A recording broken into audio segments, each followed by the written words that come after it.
Kwa mujibu wa wachambuzi wa shirika la kimataifa la kuhudumia watoto UNICEF, takwimu zinaonyesha kuwa watoto wenye ulemavu bado wanakabiliwa na changamoto kubwa ya kupata elimu.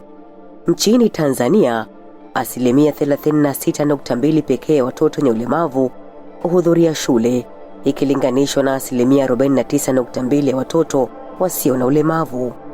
Licha ya juhudi mbalimbali, watoto wengi wenye ulemavu bado hawafikii ndoto zao za elimu.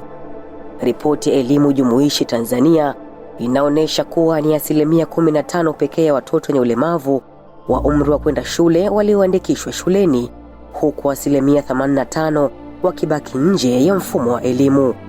Lakini nyuma ya takwimu hizi kuna simulizi za maisha halisi.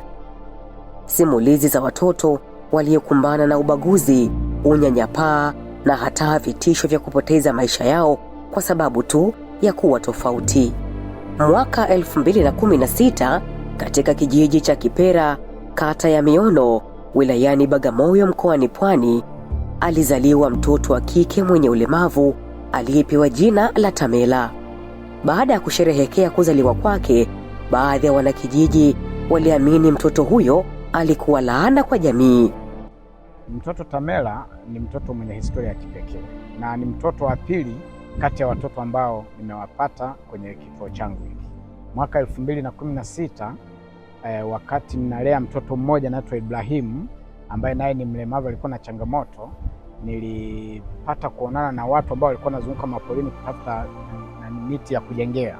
Wakasema kule polini tumekuta mtoto mmoja na bibi yake wakiwa kwenye kijumba ambacho hakina hata maana yoyote.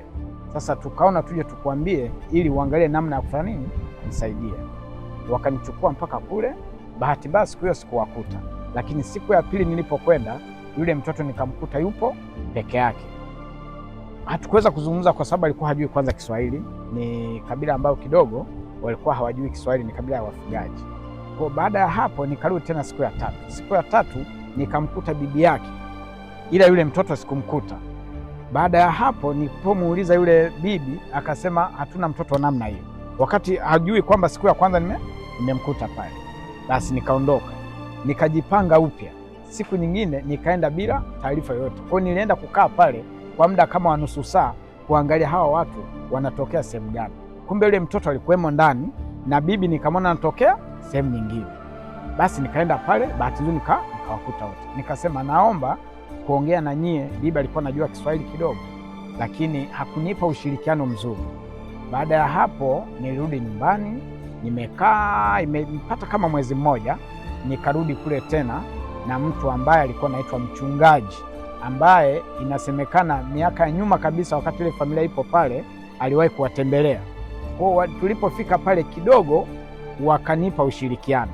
Kadri siku zilivyopita, imani hizo ziliendelea kukua na kufikia hatua ya kupanga kumuondoa kabisa katika jamii. Kwa tukawa tumeongea nao, nikawauliza sasa, nyie mbona mpo hapa, wengine wako wapi? Wakasema wengine walishaondoka, sisi tumebaki hapa. Lengo ni nini? Kwa nini mmebaki hapa peke yenu na hamna msaada wowote? Ile bibi akasema mimi sina nguvu, lakini na huyu mtoto tena hawezi kwenda kwa sababu hana faida yoyote kule, kwa sababu watoto wenzake watatakiwa wakue wachunge ng'ombe, lakini huyu yuko hivi, atafanya nini? Ni kitu ambacho hakitowezekana. Basi nikamwambia sasa, je, naweza nikawapa msaada huyu mtoto nikakupokea nikampeleka nyumbani kwangu? Akasema wewe unataka wa nini? Basi tukaishia hapo, nikawa nimerudi. Kupitia kisa hicho, Mzee Rutuku aligundua kuwa watoto wengi wenye ulemavu wanakabiliwa na unyanyapaa, ubaguzi na vitisho vinavyotokana na imani potofu zilizojengeka katika jamii.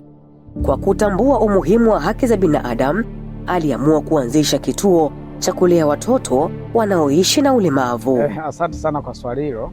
Kwa kweli ninamshukuru Mungu sana kwamba aliniandalia mke mwema, aliniandalia mke mzuri, mke ambaye mpaka sasa hivi kama sio yeye hiki kituo kisingekuwa kinaitwa Hopes kama mnavyokiona. Kwanza kabisa nilipoingiwa na huruma ya yule mtoto wa kwanza kabla ya kumleta hapa nyumbani, nilirudi nyumbani nikaongea na familia yangu. Nikamwambia mke wangu, kuna mtoto mmoja nimemwona yupo katika hali hii hapa. Nimeguswa sana.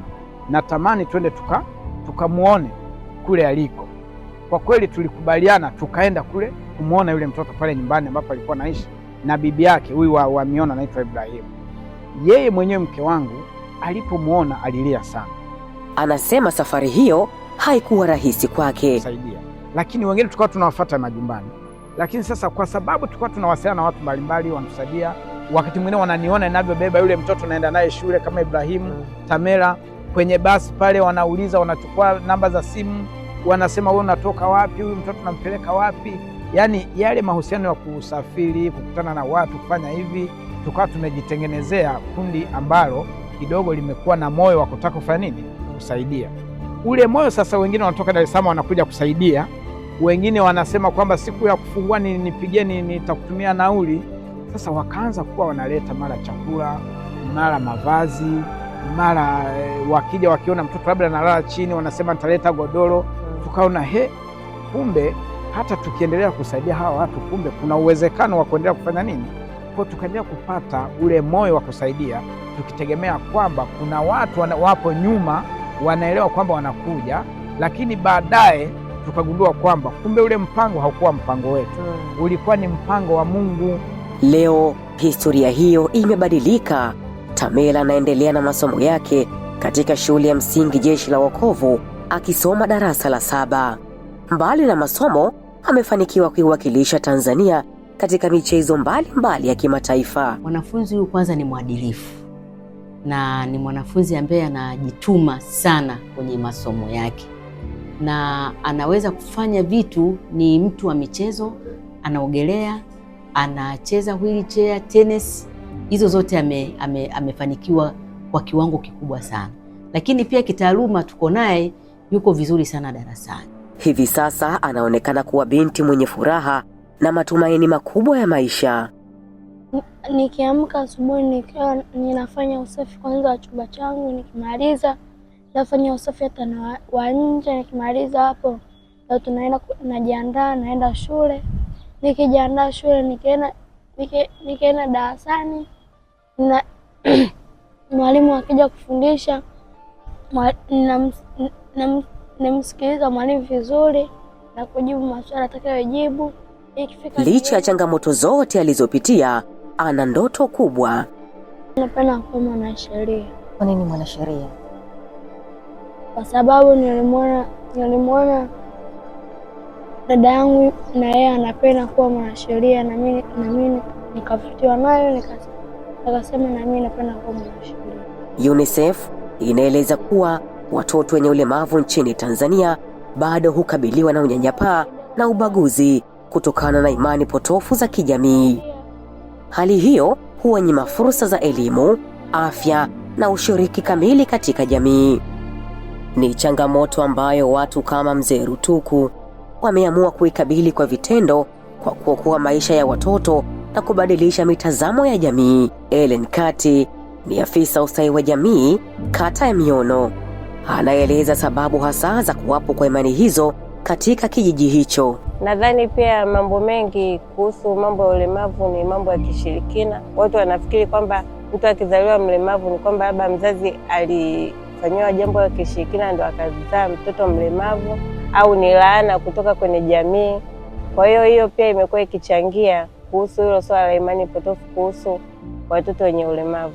Hatua mbalimbali pia zimekuwa zikichukuliwa pindi tu familia inapobainika kuwapo na mtoto mwenye ulemavu. Kwa majina naitwa Shabani Juma Mponda.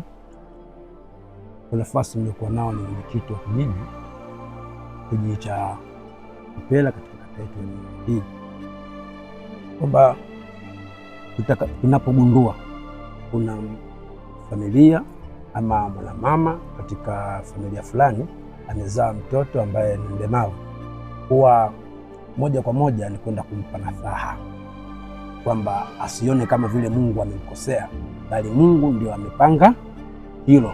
Kwa kila linalotokea kwa Mungu lazima tulishukuru. Huwa tunawaambia kwamba hawa wanatakiwa waishi kama watoto wengine walivyokuwa wanavyotakiwa waishi. Kwa hiyo tunampa sapoti na kumsaidia yeye kila anapokuwa anaona kwake hili ni shida, tunajitokeza kwa ajili ya kumsaidia ili asione shida juu ya yeye. Katika jamii nyingi za Tanzania, ulemavu bado unahusishwa na imani za kishirikina na wakati mwingine huchukuliwa kama laana. Shirika la Afya ya Uzazi la Umoja wa Mataifa UNFPA linasema kuwa mila na imani hizi zinahitaji mazungumzo ya vizazi ili kubadilisha mitazamo ya jamii kuhusu watoto wenye ulemavu. Kwa mujibu wa Ofisi ya Taifa ya Takwimu NBS, zaidi ya watu milioni 3.3 nchini Tanzania wanaishi na ulemavu, sawa na 6.8% ya idadi ya watu wote. Changamoto hizi zinaonekana pia katika sekta ya elimu, ambapo 36.2% pekee ya watoto wenye ulemavu huhudhuria shule ikilinganishwa na 49.2% ya watoto wasio na ulemavu. Aidha, ripoti za elimu jumuishi zinaeleza kuwa 85% ya watoto wenye ulemavu wa umri wa kwenda shule bado wako nje ya mfumo wa elimu. Hali hii inaifanya kazi ya watu kama Mzee Rutuku kuwa mwanga wa matumaini kwa watoto wenye ulemavu. Katika kimaisha, sioni tofauti iliyopo kati ya mtoto mlemavu na asiyekuwa na nini na ulemavu.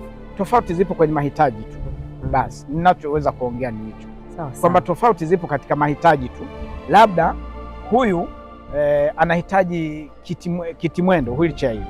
Ile ndio miguu yake inayoweza kumfikisha labda kwenda kutembea kwenda msikitini, labda kwenda kanisani, labda kwenda sokoni, kufika shule, wakati yule ambaye si mlemavu anahitaji kuwa anaenda kwa miguu yake ya kawaida. Kwa kutambua umuhimu wa haki za binadamu, kituo chake kimefanikiwa kuokoa watoto zaidi ya 30 tangu mwaka 2016. Leo anaketi darasani akiwa na ndoto za kesho, ndoto za kuwasaidia wengine. Msiwafiche watoto, bali wapelekeni shule, na hao watakaposoma na hao watakuja, wanaweza akawasaidia hata nanyi wazazi, bali msiwafiche watoto majumbani, na hao wanasikiwa na hao wasome kama wenzao. Kile kilichotakiwa kuwa mwisho wa maisha yake kikawa mwanzo wa matumaini. Nilipokuwa nimekuja hapa darasa la kwanza, nikasema kama nitapata marafiki, ila nikapata rafiki mmoja na akanipeleka bodini, nikaona pazuri, wakanipeleka sehemu ya kula, tukala, maliza ndo mjomba akaja kanifuata.